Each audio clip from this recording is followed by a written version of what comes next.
Сайн байцгаана уу? Их эзэн Чингис хаан мэндэлсний 860 жилийн ой мэнд хүргье. Өнөөдөр та бүхэндээ Чингис хааны одон тэрхмүүд болон энэ онд одон хүртэж буй хоёр эрхмийн талаар мэдээлэл өгөх болно. Энэ жил их онцлогтой анх удаа гадаадын иргэн Чингис хаан одон авч байгаа. За ингээд Чингис хаан одон мэндэлсэн түүх дагалдах шагналын талаар танилцуулъя. 2005 онд Монгол улсын 2 дахь ерөнхийлөгч энэ баг вандын гаргасан санаачлагыг улсын хурлаас цаашаа дэмжиж 21-р тогтоол баталснаар энэхүү одонг бий болгосон.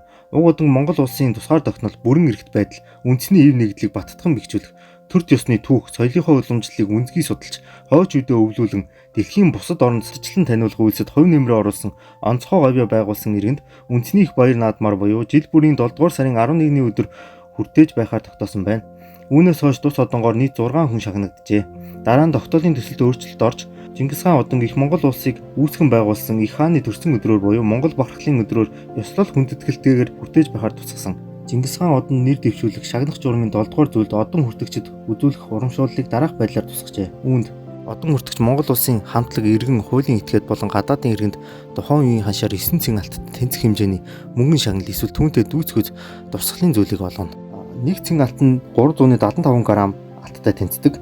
2022 оны 11 сарын 25-ны Монгол банкны ханшийг харахад 9 цэн алт гэдэг нь 6,824,870 төгрөгтэй тэнцэж байна. Зөвхөн Монгол улсын иргэнд үйлчлэх 3 төрлийн заалт байдаг. Энэ нь юу вэ гэхээр Чингис хаан одонгоор шагнагдсан Монгол улсын хамтлаг иргэн хуулийн этгээд Чингис хаан одон гардуулах ёслолын үйл ажиллагаа, үндэсний их баяр наадам, үндсэн хуулийн өдөр, цагаан сарын баярыг тохиолдуулан зохион байгуулах төрийн ёслолын арга хэмжээнд өргөдөж байна. Их эзэн Чингис хааны мэндэлсний бэлгийн тоолын өвлийн тэргүүн сарын шинийн 1-ний өдөр Монгол улсын ерөнхийлөгчийн гарын бэлгийг авах. Монгол улсын ерөнхийлөгчийн гадаад улсад хийх албан ёсны айлчлалын бүрэлдэхүүнд багтах зэрэг эрхүүдтэй болно.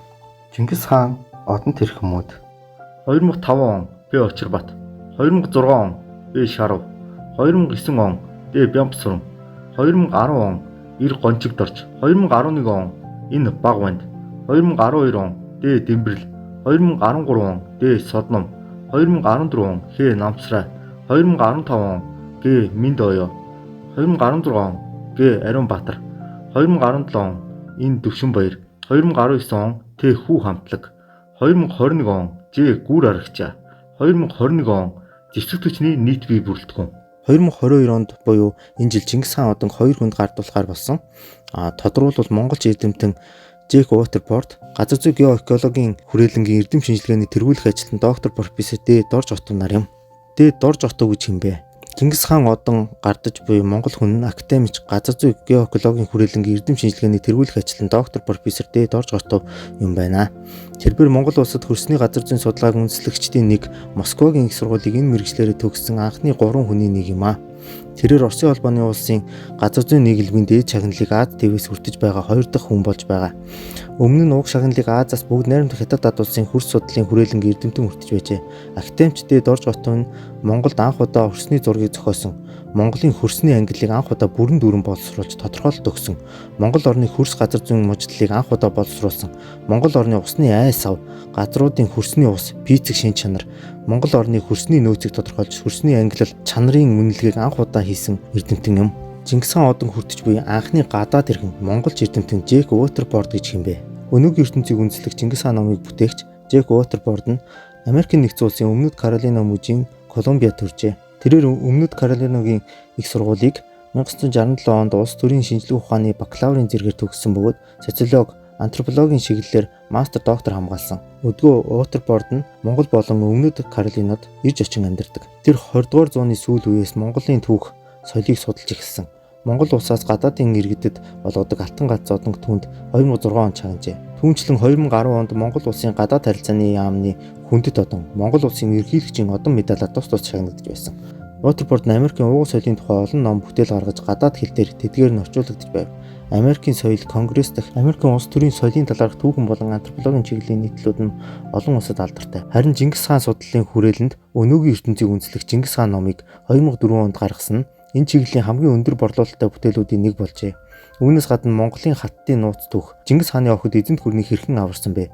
Чингис хаан ба бурханы эрэлт дэлхийн хамгийн агуу байлдан дагуулагч бидэнд шашны эрх чөлөөг хэрхэн олгосон бэ зэрэг бүтээл нь бий. Өнөөгийн ертөнцийг үндэслэх Чингис хаан номонд Чингис хаан бол ухаангүй харгис хүн гэдэг ойлголтыг эсэргүүцэж илүү алсын хараатай дүр зургаар гаргасан байна. Монголын эзэнт гүрэн зөвхөн цус урсгаж эмх замбраагүй байдал үүсгэж байсан гэхээс илүүтэй дундад зууны үеийн дэг журмыг үгүй хийж чөлөөт худалдаа, үзэл санааны шилжилт, шашны хөвцөнгүй байдлын 90 үеийг авчирсан гэж Waterboard үзжээ. Түүний ном өдгөө дэлхийн өнцөг булан бүрт байгаа уншигчдад Монголын эзэнт гүрнийг таниулах томоохон гүүр болж байна. Төрийн дээд шагнал. Төрийн дээд шагналыг дараах байдлаар ангиж ирэмлэнэ.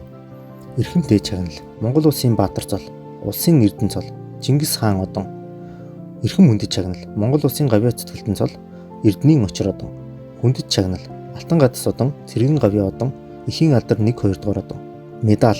Цэргийн хүндэт медаль, хөлбөмбөрийн хүндэт медаль, шудраг журам медаль, найрамдал медаль, инхийн төлөө медаль. Төрийн дээд шагнал нь медаль, хүндэт шагнал, эрхэм хүндэт шагнал, эрхэм дээд шагнал гэсэн өсөх хэрэмттэй байна. Төрийн дээд шагналыг олгох тоо. Төрийн дээд шагналыг дор дурдсан хязгаарын дотор олгоно. Үүнд Монгол улсын Баатар цолыг 5 жилд 1 удаа 1 хүртэл хүнд. Улсын Эрдэнэ цолыг 3 жилд 1 удаа 1 хүртэл хүнд. Чингис хаан одон жилд 1 удаа 1 хүртэл хүнд. Монгол улсын Гавьяа цэцгэлтэн цолыг жилд 50 хүртэл хүнд. Эрдэнийн очир одон жилд 100 хүртэл хүнд. Алтан гадас одон жилд 1000 хүртэл хүнд. Цэргийн Гавьяа одон жилд 500 хүртэл хүнд олгодог байна. Төрийн дээд шагналын тоо хэмжээ тухайн жилийн онцлогоос хамааран хэтрэх шаардлага үүсвэл Монгол улсын ерөнхийлөгчийн санал болгосноор Монгол улсын их хурд шийдвэрлэнэ. Дээр зурцснаас бусад төрлийн дээд шагналын тоо хэмжээг тухайн жилийн онцлогтой уялдуулан зохис тарьцааг баримтлан Монгол улсын ерөнхийлөгч зархимж гарган жил бүр тогтооно. Ингээд та бүхэндээ Чингис хааны одонгийн үгтүг, дагалдах шагнал эрхүүд, Чингис хааны одон тэрхмүүд болон төрийн дээд шагналын төрөл ирэмбийн талаар танилцууллаа. Энэхүү бичлэгийг үзсэн танд баярлалаа. Таалагдсан бол subscribe дараарай.